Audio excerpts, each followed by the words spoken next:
52주 신고가에도 코스닥 종목들이 꽤 많이 보이고 있고, 좀 전에 얘기했듯이 5일 동안 코스닥이 무려 24.33, 코스닥 150, 27.99. 음, 이래서 와 많이 올랐다고 봐지지만 YTD로 보면 코스피가 49% 올랐는데 여전히 마이너스 13%, 음, 6개월 동안은 보면 여전히 마이너스 25.8%. 그래서 지난주나 이렇게 계속 코스닥 안 좋을 때 그랬었잖아요. 많이 묻다 이거 하면서 왜 이렇게 많이 오일 동안 이렇게 급등을 했지?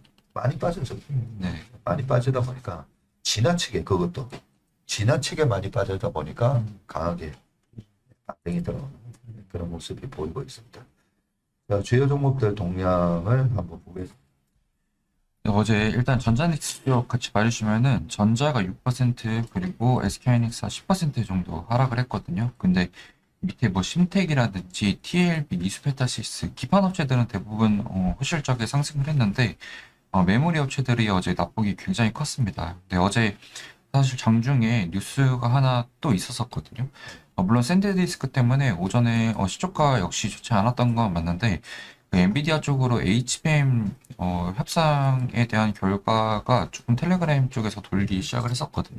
근데 저희가 기존에 봤던 거는 올해 대비해서 내년에 HBM 단가가 그래도 80%에서 100%까지 높게는 인상될 거다라고 보는 의견들이 많았습니다. 근데 그렇게 보는 근거 중에 하나는 사실 지금 일반 범용 D램 같은 경우에는 거의 80% 가까운 OP 마진을 기록을 하면서 이제 제품을 판매를 하고 있는데 HBM 같은 경우에는 이게 연간 단위 계약이기 때문에 지금 수익성이 50%가 안 되는 걸로 제가 알고 있습니다. 그러면은 내년도 물량에 대해서 80%에서 100% 인상을 해줘야지만 지금 범용 D램의 수익성이랑 비슷하게 이제 출하가 될 텐데 확실히 그쪽에서 엔비디아 쪽에서 사양도 낮추고 그리고 용량도 낮추고 이렇게 진행이 되다 보니까 단가까지도 생각보다 시장이 생각한 것보다도 훨씬 낮은 수준으로 계약이 진행이 됐다라고 보시면 될 것 같습니다. 근데 여기서 저희가 한번 생각을 해봐야 되는 거는 사실 그 HBM으로 안 나간다라고 하더라도 지금 전자랑 닉스 기준으로 보면은 전사 매출 중에서 HBM이 한 10에서 15% 정도 차지하거든요. 근데 HBM이 웨이퍼를 워낙에 많이 잡아먹다 보니까 그거를 돌려가지고 범용으로 판매를 하게 되면은 오히려 수익성은 조금 더 괜찮을 수도 있지 않을까라고 생각은 하는데 시장에서는 확실히 이거에 대해서 화해를 하다 보니까 주가가 굉장히 크게 나쁘게 나왔다라고 보시면 될 것 같습니다. 근데 방금 성구 매니저 얘기한 것처럼 HBM에서 어떻게 보면 우리 젠선 형님이 이랬을 수가 있잖아요. 지금 범용 D램 가격이 너무 많이 올라왔고 HBM 마진보다 더 높다 보니까 이번에 협상을 할 때 HBM4나 4E나 앞으로 공급할 거, 그거 새로운 또 최첨단 그런 HBM4E나 할 때, 우리가 단가 올려줄게. 그렇게 얘기했었는데, 이번에 4E를 쓰지 않고 그냥 4를 쓰는 건가요? 그렇게 나왔어요. 베라 루비? 예. 거기? 그러면서, 우리 그 베라 루비 할 때, 4E 할 때는 내가 단가 많이 올려줄게 했는데, 4E 안 쓴대? 앞으로 좀 더. 그러면서 약간 협상의 우위를 가져가는 그런 약간 전략인가 그런 느낌 들어요. 문상무가 좀 더 예. 요구가 예, 정확히 말하면은 내년에 나올 루빈 울트라에 들어가는 이제 메모리를 대상으로 하는 거고요.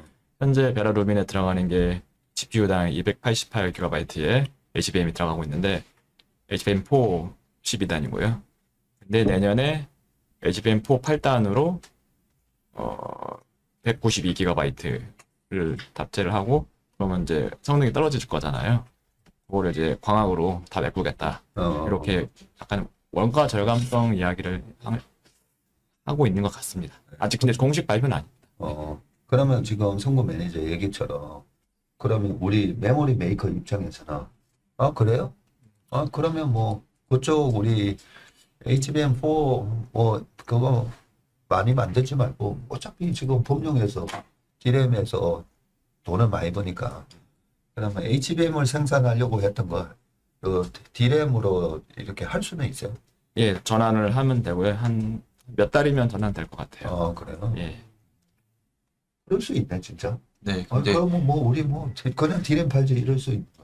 사실 저희가 범용 이렇게 얘기는 하긴 하지만 범용 중에서도 사실 범용이 한 80에서 85% 정도 매출에서 차지를 하는데 그 범용에서도 대부분이 다 그 서버 쪽으로 AI 쪽으로 나가는 거거든요. 사실 범용이라고 보기에는 조금 힘든 수준인데 최근에 뭐 애플에서 그런 단가 협상 이야기도 나오긴 하지만 애플이 그 전자닉스 기준으로 매출에서 차지하는 비중이 5%도 아마 안 될 겁니다. 그러게. 그래서 서버 쪽으로 오히려 돌리면은 수익성은 그래도 더 괜찮아질 수도 있지 않을까? 숫자로만 보면은 그런 생각도 들었어요. 그렇네 진짜.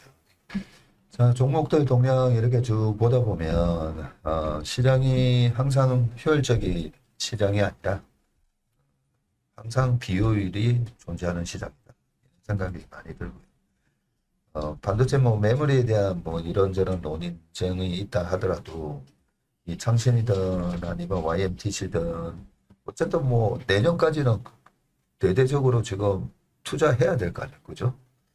그럼에도 불구하고 이 소부장 업체들도 최근에 많이 빠졌어요. 네.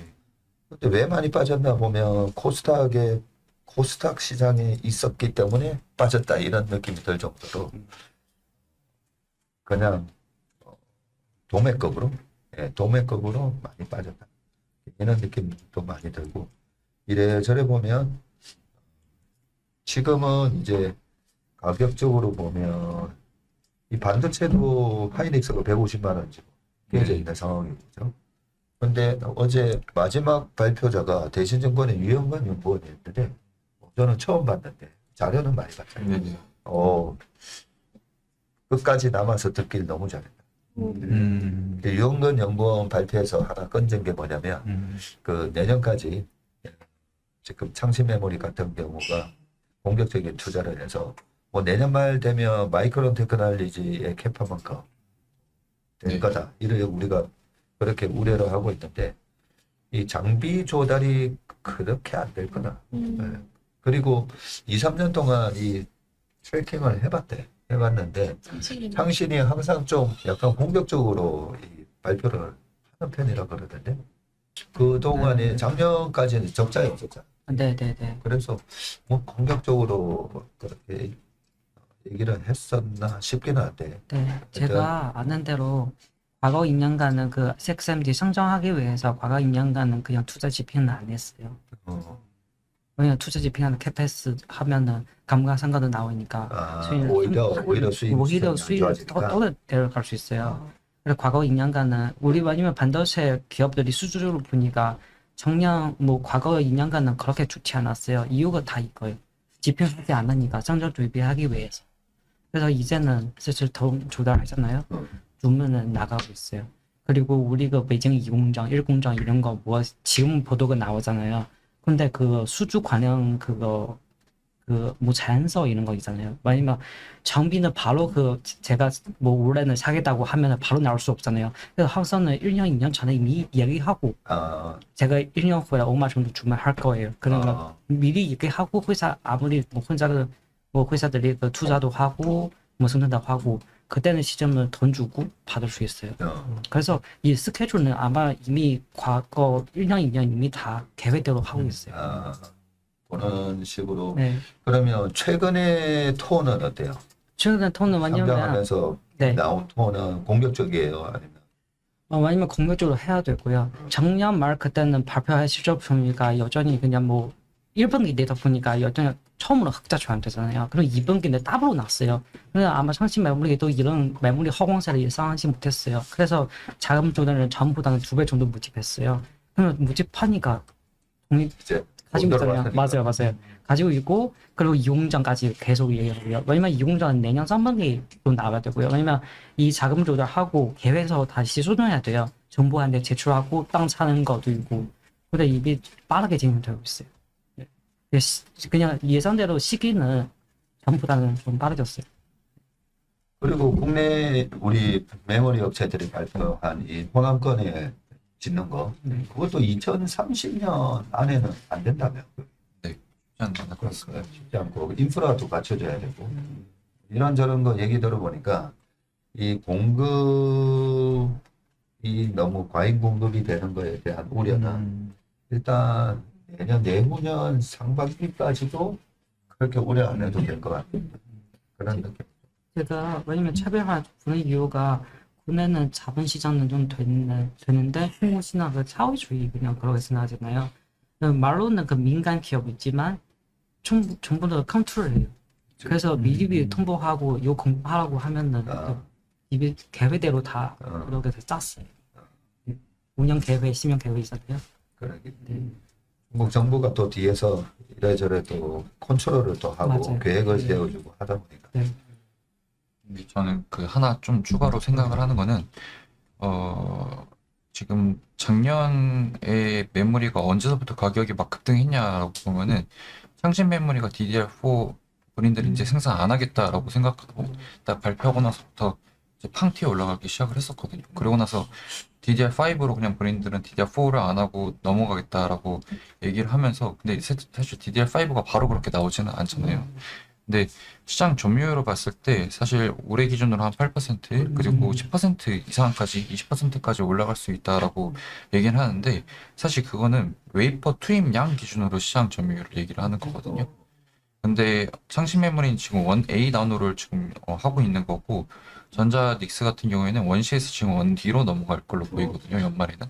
근데 그게 웨이퍼 투입에 대한 시장 점유율로 보면은 20%까지 올라올 수는 있거든요. 근데 결과물인 PT 생산으로 보게 되면은 20%까지 시장 점유율을 차지한다라고 하더라도 시장 점유율은 10%가 안 될 가능성이 굉장히 높습니다. 생산 결과물 기준으로는. 왜냐면은 수율도 수율인데 1A로 예를 들어서 생산을 하게 되면은 한 개의 웨이퍼에서 뭐 100개 정도 결과물을 생산한다라고 보시면 될 것 같은데 1C, 1D로 넘어가게 되면은 한 개의 웨이퍼에서 200개 정도 결과물을 생산을 하게 되거든요. 더 미세화가 되기 때문에 칩 하나 자체가 굉장히 작아져서 하나의 웨이퍼에서 많은 결과물을 추출할 수 있기 때문에 사실 그 시장 점유율을 그대로 믿는 거는 조금 미수가 있을 것 같기도 합니다. 네. 그렇네. 그게 웨이퍼 투입량 기준이었구나. 네, 20%까지 웨이퍼 올라갔다는 게. 네.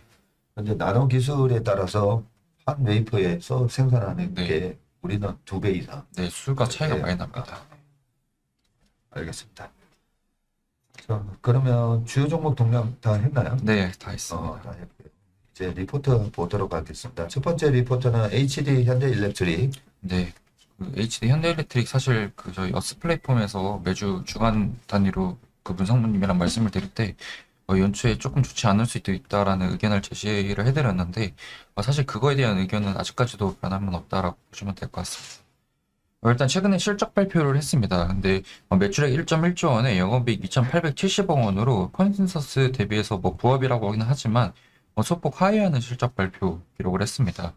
연결 매출의 증분이라든지 아니면 판매 법인 재고, QoQ 소폭 증가, 그리고 보완율, 관세 환급 등의 긍정적 요인이 있었으나 영업이익률 25.1%로 다소 아쉬운 수익성 개선폭 기록을 했다라는 이야기를 해주셨는데 믹스 악화에 기인을 했다라고 이야기를 합니다.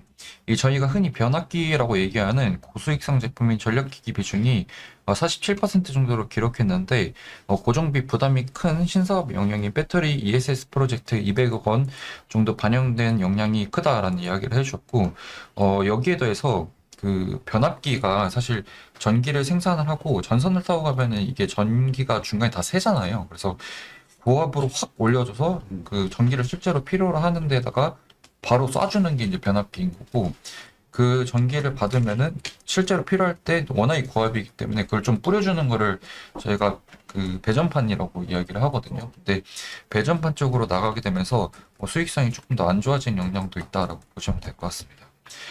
신규 수주 같은 경우는 14억 달러로 YY로 44% 성장을 했고 수주 잔고 역시 85억 달러로 YY로 30% 증가하면서 견조한 수주 기록을 하고 있다라는 이야기를 해주셨는데 주목할 부분은 수주 수익성 QoQ 상승 언급으로 765kV가 고압 변압기 중에서도 가장 고압이다라고 보시면 될 것 같은데 그쪽에서의 확정 그리고 미국 내 전력기기 단가 상승 지속이 원인이다라는 이야기를 좀 해주셨습니다. 7월 2일에 글로벌 빅테크하고 1.1조 원 규모의 장기 공급 계약 체결 공시를 했는데 주요 아이템은 초고압 그리고 배전 변압기다라고 합니다. 수익성은 초고압기의 경우 유틸리티향 대비 유사한 수준이나 배전 변압기는 평균 대비 고수익성으로 추정이 되고 있고 배전 물량 증분에 따라 전사 수익성에 대한 우려가 존재하나 프로젝트 믹스 그롯이 25% 내외의 수익성 수준으로 외형 확장에 대한 실익을 주목할 때라는 이야기를 해주셨는데 결국엔 데이터 센터 향 비중을 24년도 2%에서 지금 27년도에 16%로 확장할 계획이다라는 이야기를 하면서 동시에 수주 가이던스를 51.9억 달러로 기존 대비 23% 정도 상향 조정을 했는데 이는 7월 달에 장기 공급 계약 체결 공시와 별도로 인식이 필요하다라는 이야기를 좀 해주셨습니다. 그래서 주 요인으로는 신공장 인력 확보 그리고 배전기 그리고 회전기기 수주 확보 자신감이 반영된 결과이고 이 신공장이 미국에 지금 증설이 되고 있는데 미국 쪽 캐파 확장 규모 속도에 대해서도 더더 공격적으로 제시함에 따른 추가 슬롯 확보 그리고 고수익성 물량인 765kV의 적극적인 확보가 가능하다라는 이야기를 좀 해주셨습니다. 그래서 이 변압기 같은 경우에 사실 그 미국의 데이터 센터가 핵심 요인인 거잖아요. 근데 그것 때문에 단가가 굉장히 급하게 올라왔었는데 사실 이 단가가 더 올라갈까라고 보면 사실 저는 지금서부터는 잘 모르겠다라는 얘기를 상반기 때 들었었는데 그 이유에 대해서 말씀을 드리면은 맨 아래쪽에 현대일렉트릭이 지금 북미 쪽으로 나가는 매출 비중이 1분기 기준으로 한 50% 정도 달하거든요. 그래서 효성중공업을 기준으로 보게 되면은 1분기 때 북미향으로 나가는 매출 비중이 한 30% 남짓입니다. 근데 지금 수주 받아놓은 수주 잔고 중에서 효성중공업은 지금 북미향 수주 비중이 거의 80%이거든요. 그러면은 30%에서 70%까지 이제 미국 쪽으로 나가는 그 매출 비중이 올라간다라는 얘기인데 밑에도 제가 적어 놓았지만 글로벌 쪽으로 나가는 ASP 대비해서 북미 쪽으로 나가는 ASP가 굉장히 셉니다. 특히나 초고용량 쪽에서는 뭐 한 30% 정도 더 비싸다라는 이야기를 하고 계신데 현대일렉트릭 같은 경우에는 그게 어느 정도 목에 다 차지 않았나라는 생각을 하고 있고 배전기기가 들어오게 되면서 오히려 수익성은 좀 깎아 먹을 수 있는 가능성도 있기 때문에 조금 조심을 해야 될 필요가 있다라는 말씀을 드리는데 그 이유가 제가 위에 그림 두 개를 붙여 놓아서 보시겠지만 제가 21년도 2분기에서 22년도 1분기 때 이 회사가 영업이익률이 한번 좀 훼손이 되거든요. 그리고 24년도 2분기부터 25년도 2분기까지도 한번 훼손이 되는데 그 시기를 제가 왼쪽에 박스 쳐놓은 걸 같이 봐주시면은 이게 제가 로고 차트로 따놓은 거지만 당시 보면 45에서 50%막 급락세가 나오는 거거든요. 그렇기 때문에 수익성이 조금이라도 훼손이 되면은 이 영업이익 절대량 자체는 증가할 수 있다라고 하더라도 수익성이 조금이라도 훼손하면은 이 회사 같은 경우에는 사실 가차없이 반토막을 내버리는 회사이기 때문에 조금 주의를 할 필요가 있다라는 말씀을 드리고 위에 그 도표 6번에 그 추정 쪽 같이 봐주시면은 이 회사가 이번에 25% 정도 영업이익을 기록을 했는데 오히려 지난해 4분기 때 27.6%의 영업 마진을 기록을 했었잖아요. 그래서 27%로 오히려 영업이익률을 강하게 위로 뚫는다라고 하면은 그때 보고 따라사도 되지 않을까라는 생각입니다. 왜 저렇게 영업이익률이 급감을 했을까 좀 그냥 생각을 해보는데 그때 그 코로나 이후에 이 항만 이런 거에 노동자들 없어지고 하면서 운임료 뭐 그런 거 배송하고 이런 거 네. 가격이 폭등했었잖아요. 그래서 HMM이 그때 10년 적자인 거 다 벌 정도로 그렇죠. 이런 회사들 뭐 장비나 이런 거 변압기나 이 수출할 때 얼마나 그 운임료가 많이 들겠어요. 네. 거기서 이 영업이익은 다 HMM이 다 가져갔겠구나 그런 생각이 드는데 네. 그리고 최근에 영업이익률이 이렇게 크게 올라온 거는 분명히 미국의 데이터 센터를 비롯해서 트럼프 대통령이 추진하고도 있고 하는 미국으로 리쇼링해서 지금 하라는 거죠. 그게 분명히 영향을 받는 것 같아요. 그렇죠. 그러면 이 영업이익률이 지금 예상치를 보니까 위에 다시 영업이익률이 올해 4Q면 29%까지 회복하는 걸로 돼 있는데 네. 이게 어떻게 좀 가능합니까?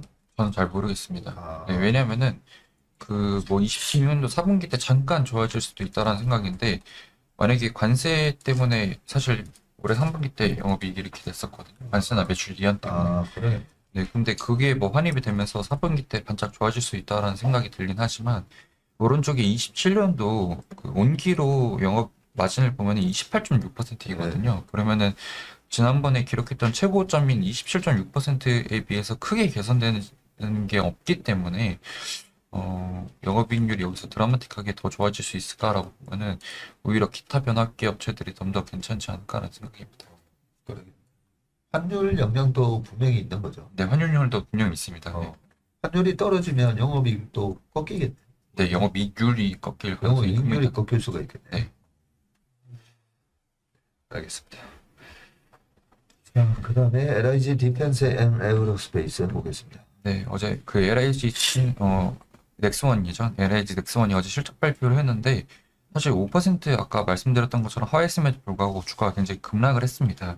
내용 쪽 말씀을 드리면은 2분기 매출액 1.1조 원에 영업이익 1,057억 원으로 OP 마진이 9.5%로 당사 그러니까 더울투자증권 최강식 위원님이 예상한 것보다는 상회를 했지만 컨센서스를 고작 5% 하회했다는 이유로 장중에 17.6%나 급락을 했고 1분기 때 저희가 왜 UAE 쪽으로 천금 부품 긴급 납품 등의 기조도 있긴 했지만 동사는 원래 1분기 때 강하고 2, 3, 4분기 갈수록 조금 낮아지는 계절성을 보인다라는 이야기를 하고 있습니다. 그래서 밑에 맨 왼쪽에 그림 2번 같이 봐주면 확실히 1분기 때의 영업이익률 굉장히 좋고 2, 3, 4분기 때 빠지고 24년도도 마찬가지, 25년도, 26년도 다 이렇게 진행이 되어 왔었기 때문에 계절성으로 하반기가 되면은 좋지 않다라는 거는 시장에서 아마 다 인식을 하고 있었긴 할 것 같습니다. 근데 오히려 사측은 상반기까지 OPM 9.5%를 바탕으로 연간 OPM 가이던스를 7에서 8%로 상향 조정을 했고 25년도 7% 목표 가이던스를 제시를 했지만 7.4% 정도 시연을 했다라는 이야기도 해주셨습니다. 근데 주목해서 봐야 된다라는 이야기를 해주신 거는 YOY로 영업이익이 30%나 성장한 점을 주목을 하고 있는데 매출이 늘고 수출 비중도 25년도 2분기 17.4%에서 올해 2분기 25%로 이 수출 비중 자체가 한 10% 정도 가량 성장을 했고 잔고를 보면은 지금 한 24.6조 원 정도가 쌓여져 있는데 잔고만으로도 28년에서 29년까지 수출 비중 증가와 함께 매출과 이익 성장이 계속될 것이다라는 이야기를 해주시면서 올해의 매출 중에서 수출 비중이 한 26% 정도이지만 지금 잔고로 쌓여져 있는 수출 비중은 한 57% 정도이기 때문에 오른쪽에 그림 5번 같이 봐주시면은 수출 비중이 25%에서 50%가량 증가를 하면서 이 회사는 28년도 이후까지 영업이익률은 계속 올라갈 수밖에 없는 구조다라는 설명을 하고 계십니다. 잔고를 소화하기 위해서 캐펙스가 진행 중인데 질문 다수가 캐펙스 관련된 질문이었고 프리뷰 때 짚었던 투자계획 그리고 국민성장펀드 기금 등으로 이 국민성장펀드 기금이 제가 알기로는 한 5천억 원 정도가 투입이 됐었거든요. 그걸로 이제 증설을 한다라는 발표 공시가 있었고 이로 인해서 27년에서 28년 이후 의미 있는 가동을 안내를 했는데 이로 인해서 매년 15% 정도 CAGR 성장 가이던스를 제시를 하고 있다는 이야기도 덧붙여주었습니다. 수주 파이프라인은 중동 그리고 동남아 확대, 유럽 진출로 요약이 되고 있는데 중동은 전쟁 때문에 지상방산과 달리 지연보다는 오히려 좀 빨리 달라라는 이야기를 하고 있다라고 회사에서는 안내를 하고 있고 유럽은 라인메탈과의 협력을 통해서 나토 내부로 직접 진입하는 방안을 모색 중이다라는 이야기도 해주시면서 분기 계절성에 현혹되지 말고 동사의 길고 긴 YOY 성장을 놓치지 마시길 권고한다라는 이야기도 좀 덧붙여 주셨습니다. 그래서 사실 저도 그 방산 업체들에 대해서는 좀 핀셋으로 뽑아보는 것처럼 굉장히 투자를 잘해야 된다는 말씀을 하고 계신데 연구원님께서 말씀해 주셨던 것처럼 매출 비중에서 수출이 한 20% 정도 중반을 지금 기록을 하고 있는데 잔고 쌓여 있는 게 한 60% 정도가 해외 쪽으로 지금 잔고가 쌓여져 있는 거잖아요. 근데 LH 디펜스 같은 경우에는 이 천공2가 저궤도에서 이제 요격하는 거다라고 하면은 그때 그 미사일이 나갈 때 그걸 요격할 수 있는 레이더까지 같이 나가게 되거든요. 차량이나 뭐 등등등등. 근데 그렇게 되면은 고고도 미사일까지 향후에 수주를 받을 수밖에 없는 환경입니다. 그래서 오히려 LIG 디펜스 같은 경우에는 해외 수출 비중이 계속 늘어나고 수주도 증가를 하게 되면서 이 마진이 계속해서 좀 상승을 할 가능성도 좀 높긴 한데 기타 K2 전지를 판매하는 현대로템이나 이런 쪽들에 대해서는 조금 주의를 할 필요는 개인적으로 있다라고 생각을 좀 하고 있습니다. 지금 오른쪽에 영업이익률 요 차트는 LIG 디펜스 차트인 거죠. 이게 로템 차트예요. 맨 밑에 로템하고 제가 영업이익률 차트도 로템. 맞습니다. 맨 밑에는 제가 로템을 좀 따왔는데 로템이 사실 오른쪽에 먼저 영업이익률 같이 봐주시면은 이 회사가 23년도까지만 해도 그렇게 해외 매출 비중이 없었었거든요. 보통 그렇지. 국내 국방부 쪽으로 많이 나가고 이제 러우 전쟁을 통해서 폴란드 쪽에서 이제 해외 수주가 크게 들어오면서 이제 24년도 때 그게 매출이 쫙쫙쫙 늘어나면서 영업이익률이 늘어났는데 23년도만 보더라도 원래 국내 쪽으로 나가게 되면 5% 정도 위아래로 이제 영업이익률이 나가게 되는데 보면 24년도 때 그 해외 쪽으로 굉장히 많이 잡히면서 5%에서 거의 17%, 18%까지 영업이익률이 증가를 했었거든요. 그러면서 뭐 2만 원이었던 주가가 거의 20만 원까지 한 해에 10배 가까이 주가가 상승하는 모습을 보였었는데 25년도 때 2분기 18% 마진을 기록하고 나서 회사가 그런 얘기를 합니다. 사실 영업 마진이 추가적으로 더 개선되기는 어렵다 라는 얘기를 하면서 이제 주가도 보시는 것처럼 작년도 7월달 이후로 그냥 박스권으로 계속 기울다가 최근엔 그 박스권마저도 밑으로 깼거든요. 근데 그 이유를 사실 저희 오과장님도 마찬가지고 저도 마찬가지로 말씀을 드리는 게 현대로템은 LIG랑 조금 많이 다르게 좀 진행이 될 것 같다라는 말씀을 많이 드립니다. 왜냐면은 LIG는 그래도 국내 공장에서 계속 생산을 해서 해외 쪽으로 나가는 구조라고 하면은 현대로템은 이게 지금까지는 국내에서 생산을 해서 외국 쪽으로 이제 판매를 했었지만 지금 뭐 폴란드하고 합작 법인을 만든다라고 하고 페루랑도 합작 법인을 만든다라고 하고 하면은 회사에서도 저희 쪽으로 얘기를 하는 게 본인들도 마진이 어떻게 될지는 앞으로는 모르겠다. 왜냐면 그쪽 상황이 어떻게 되는지도 모르고 부품을 여기서 조달하긴 하지만 그쪽에서 조립하는데 단가가 굉장히 낮아지면은 영업 마진이 훼손될 수 있는 우려가 있기 때문에 사실 그쪽에서 투자자분들은 가장 큰 우려를 나타내고 있지 않나 라는 생각이 듭니다. 사실 그런 걸 이제 바이안이나 했을 때 투자자들이 질문을 하는 거죠. 네. 회사에서 우리가 합작을 하기로 한 이유가 이래서 이렇다. 네. 합작을 해서도 현지 JV를 설립해도 옛날에 북경현대나 이런 거 했을 때 사실 국내에서 다 만들어가지고 모듈화 시켜가지고 네.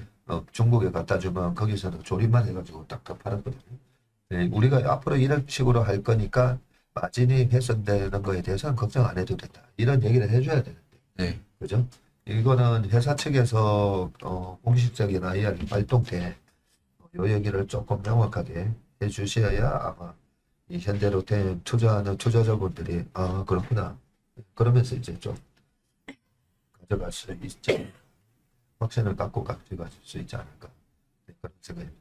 반면에 LIG 디펜스 같은 경우에는 지금 수출 비중이 올해만 하더라도 26%밖에 안 되는데 내년 36, 내후년 45까지 네. 올라가는 거 이거는 뭐 정해져 있는 거나 마찬가지니까. 네, 그죠? 맞습니다. 그리고 수출 비중이 이렇게 계속 올라가면 영업이익률이 지금은 8.5지만 9.3, 10.3으로 개선될 거고 위에 케이스도 봤지만 아까 현대일렉트릭도 봤지만 영업이익률이 계속 개선되는 상황에서는 주가는 원래 올라가는 거니까. 네. 그럼 어떻게 보면 LIG 디펜스 어제 이제 큰 폭으로 빠지기도 했는데 좀 밸류에이션이 그동안에 쌌는지 비쌌는지 그것만 좀 보면서 하면 될 것 같은데 어제 지금 많이 빠졌는데도 지금 PBR은 7.7이고 네. PER은 33배네. 원래 근데 LIG는 저는 그 23년도 때서부터 사실 보긴 했었거든요. 단 한 번도 쌓아봤던 게 없었던 것 같습니다. 계속 네. 이런 성장성과 단단한 어떤 산업 내에서 경쟁력 네. 그리고 사실 이번에 그 이란 전쟁에서 보면 전부 다 뭐 미사일 쏘고 네. 난리잖아요. 맞습니다. 그러다가 미국은 이제 재고 다 떨어진 것 같으니까 잠시 또 휴전 네. 해놓고 휴전 해놓고 이제 막 만드는 것 같은데 네, 맞습니다. 그리고 다른 나라들도 야 휴전 요랬을 때 빨리 천국 이런 거 좀 사와야 돼 하면서 막 연락 와서 그죠. 네. 좀 빨리 갖다 달라고 그런 상황에서 주가만 조금만 뭐 이런저런 노이즈로 좀 빠지고 약간 좀 비쌌던 거, 너무 비쌌던 거 좀 싸게 만들어주고 약간 그런 느낌이에요. 되게 특이한 게 퀀트적으로 보면은 LG 넥슨의 실적 발표 날은 100점 100패입니다. 아, 실적 발표가 100점 100배야. 야, 그거 좀 미리 알았으면, 그죠? 그 전날 팔아놨다가 어제 같은 날 샀어야 돼. 그 어제처럼 그렇게 세게 빠지면 오늘도 바로 올라오지는 못할 거예요. 그죠? 네. 올라오더라도 좀 매물 얻어맞을 거니까. 좋은 거 배웠네. 네, 감사합니다. 우리 시장이 지난주에 좀 세게 빠졌잖아요. 예, 약간 한국판 블랙먼데이다. 블랙먼데이 상황을 보면 이게 도대체 왜 빠졌는지 해석이 분분하거든. 반도체만 하더라도 뭐 분분하잖아요. 분명히 좀 과열인 부분도 있었고, 그때 과열인 부분은 주가를 싸게 만들면서 이제는 매력적인 가격으로 웬만한 주식들이 다 매력적인 가격으로 다 떨어져 다 와 있기 때문에 하이닉스만 하더라도 298만 원, 뭐 거의 300에서 지금 예. 말 그대로 반토막이 나죠. 그런 상황이고 다 착해져가지고 지금부터는 위험 관리보다는 여기서는 이제 다시 수익 관리. 예. 지금부터는 수익 관리로 들어가야 돼요. 그래서 지금 임감독의 정신만평에서 최근에 이름을 바꿔가지고 임감독의 패스파인더. 제가 이름을 그렇게 지어가지고 패스파인더. 길라잡이. 길을 찾아보라. 예. 근데 그 길은 시장이 다 가르쳐준다. 그래서 오늘 아침에도 제가 얘기해 줬어요. 패스파인더 할 때 그 신차 분석할 때처럼 코스피 200개 종목, 코스닥 100개 종목, 또 코스닥 150이니까 150개 종목, 이렇게 350개에서 이 약세장에서 막 꿈틀꿈틀 머리 드는 종목들이 틀림없이 나오고 보는 거를 이제 잡아내는 그런 식으로 한번 좀 부탁을. 이 위기 속에서 항상 기회를 찾는 그런 습관을 들이시고 모두가 낙관을 할 때는 조금 이거 맞나? 위험 관리는 언제? 모두가 낙관. 근데 수익 관리는 지금처럼 많은 사람들이 두려워할 때, 그럴 때 수익의 길을 찾는 그런 시간을 가지셨으면 좋겠습니다. 오늘이 금요일 맞나요? 맞습니다. 맞아요. 금요일입니다. 예. 이번 주 너무 후다닥지게 나가가지고 정신 없습니다. 진짜 정신없는 한 주가 지난주에도 있었고 예. 이번 주에는 그래도 약간 좀 숨 좀 쉴 수 있는 예. 그런 시장의 분위기가 되고 있는데 앞으로 9월 초까지는 뭐 그렇게 만만치 않은 시장이니까요. 저희들도 정신 바짝 차리고 계속 이 시장을 해서 기회를 잘 찾을 수 있도록 하겠습니다. 한 주 동안 수고 많으셨고요. 이 복음 속에서 건강관리 잘 하시고 행복한 주말 보내시길 바라겠습니다. 고맙습니다. 감사합니다.